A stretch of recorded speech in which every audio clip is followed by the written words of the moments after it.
Hello, hello again. This is Dr. Keith with another quick wellness news nugget from this time from naturalhealth365.com. This is the week in natural news and our quick wellness news nugget. And this time, our article is coming from the again naturalhealth365.com, and it is entitled Six Vitamin C Myths Exposed. Typically, these quick wellness news nuggets go about 5 to 7 minutes. This one may go a little longer, it may not. It's an excellent article.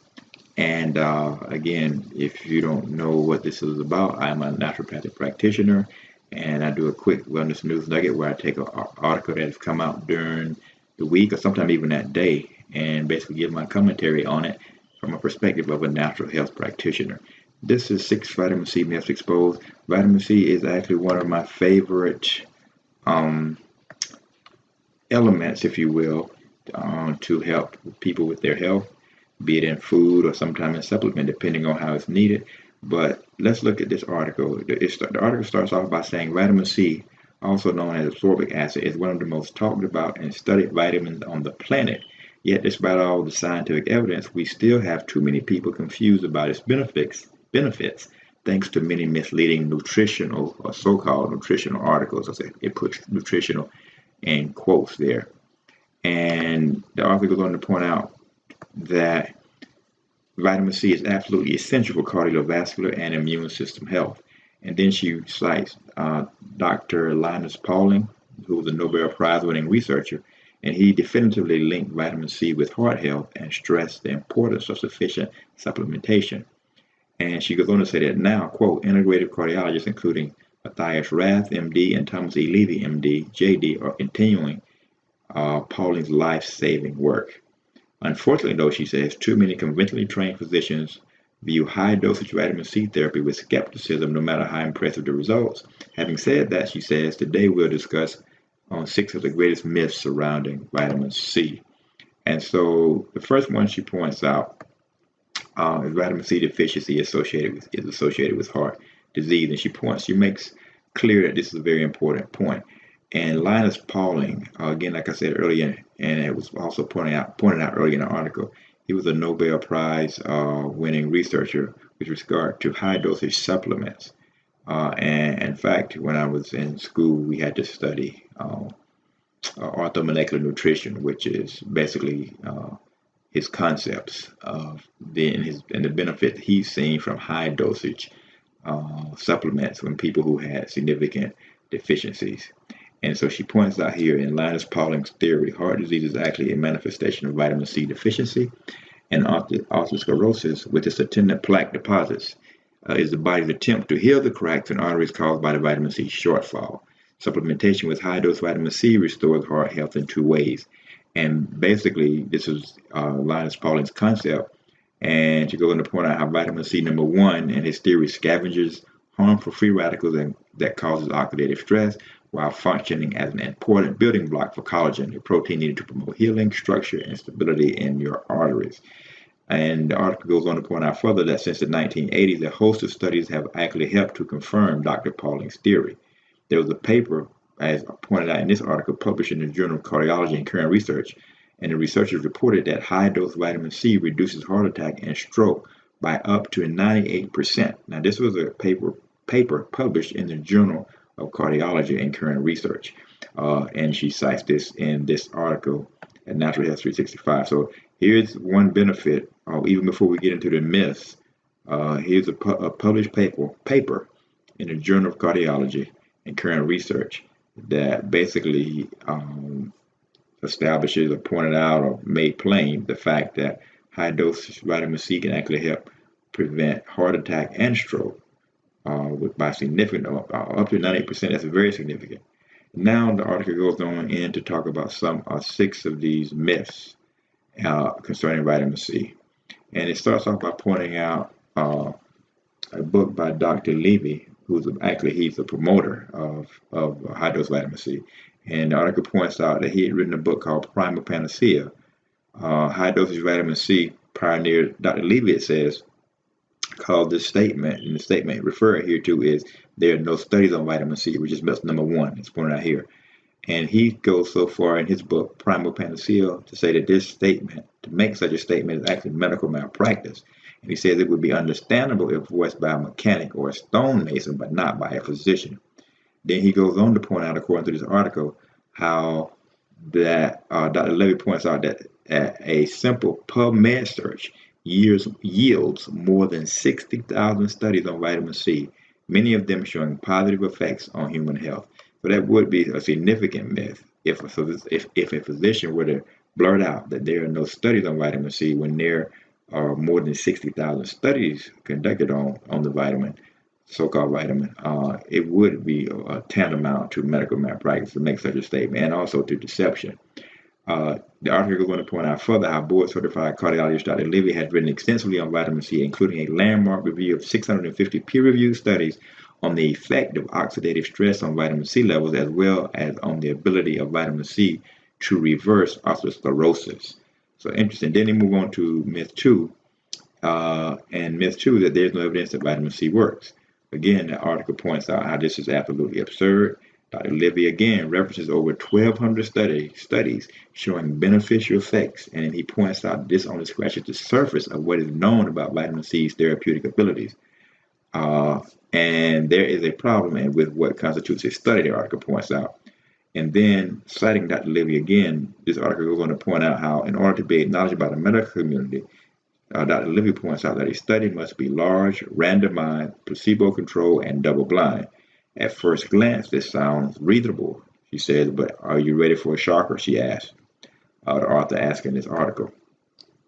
She goes on to point out how Dr. Levy maintains that most prescription drugs currently in use lack this type of rigorous study. So why is vitamin C held to a stricter standard? So this is one of the things of propaganda. Most of the prescription drugs on the market don't follow the same standard, but yet they're pawned off on the people, while at the same time we find that they're saying, well, vitamin C is not going through these steps to be seriously considered as a study, but yet they put these many drugs on the market without going through this the same process. The article goes on to point out how Dr. Levy that it points out that a group of patients being given IV high dosage vitamin C under closely monitored hospital condition does not count as a study, even if all patients are cured, which is ridiculous. But this is one of the things that is not considered a study. And let's move on down now to myth number 3, because I don't want this to get too long. But it's a very interesting article. And again, if you want to take time to read it, the entire article, reference it. It's at naturalhealth365.com.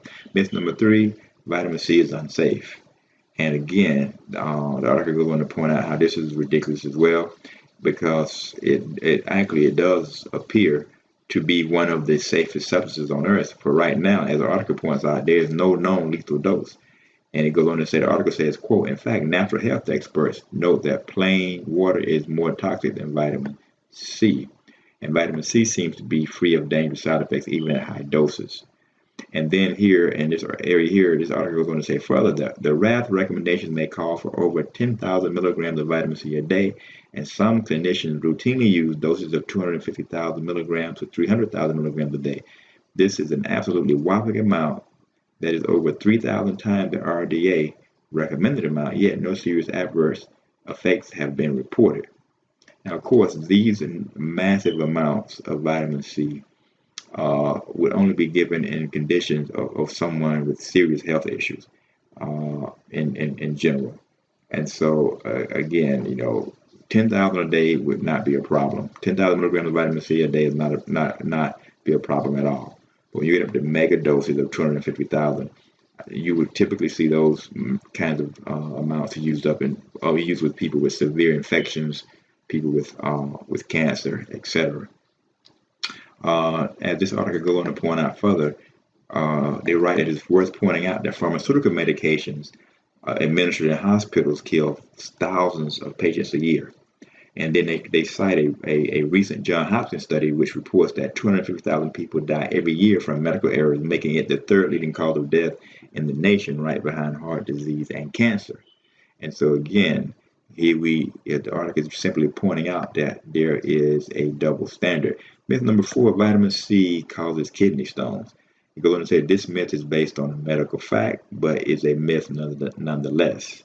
And the article points out how experts say that vitamin C can, under certain conditions and in certain forms, contribute to oxalate production, which in turn can contribute to kidney stones. For many, the matter was put to rest by a rigorous 14-year study, it says here, of 85,557 women conducted by researchers at prestigious Harvard Medical School, in which the team found no link whatsoever between vitamin C intake and kidney stones. The article says further that vitamin C has been further vindicated by additional studies showing that the nutrient actually lowers the incidence of kidney stones and it does not raise them. Again, that's myth number 4. Myth number five, you can get enough vitamin C through diet. Now, the current RDA for non-smoking adults is a paltry 60 milligrams of vitamin C a day, according to this article, roughly the amount in one small orange. Although this is enough to prevent the serious medical condition known as scurvy, natural health experts decry it as ridiculously low, and I agree with that. 60 milligrams a day of 60 milligrams of vitamin C per day, especially even to fight off colds and things of that nature. Especially given the diet and lack of exercise and stress and whatnot that we have now, you would be greatly advised to take a vitamin C supplement. I actually encourage people to take Lipo C, which is another discussion for another day. But the article goes on to say, of course, more vitamin C is required to combat atherosclerosis and heart disease. In fact, it says that one study showed that it takes 1,500 milligrams per day to prevent or reverse atherosclerosis in 6% or more of the population. This would require consuming over a dozen red peppers and close to 2 dozen oranges, more than most people are willing to eat. And again, this is why I said earlier that vitamin C is indeed, if you have mega doses, would really be necessary if you have some type of disease, if you're trying to prevent or reverse some kind of disease or serious issue. Finally, the myth number 6 says excess amounts of vitamin C are excreted through the urine. It goes on to show how the article goes on to point out how vitamin C proponents say that this is akin to saying that water is excreted in urine, which means that it is unneeded by the body, a clearly misguided belief. And the article goes on to say further, quote, the truth is water performs many life-sustaining functions before being excreted, and the same is true of vitamin C. It is true that vitamin C is water soluble and it is excreted through urine, but not before it confers a host of cardiovascular benefits. So when we take into account these different myths about vitamin C, don't believe them. Vitamin C is one of the greatest supplements, nutrients that you can take, and it probably saves more lives a year than one could imagine. Thank you. This is Dr. Keith Henry. You've been listening to the Quick Wellness News Nugget again. Don't forget to join me the next time. Thank you for listening, and don't forget to subscribe. Have a blessed day.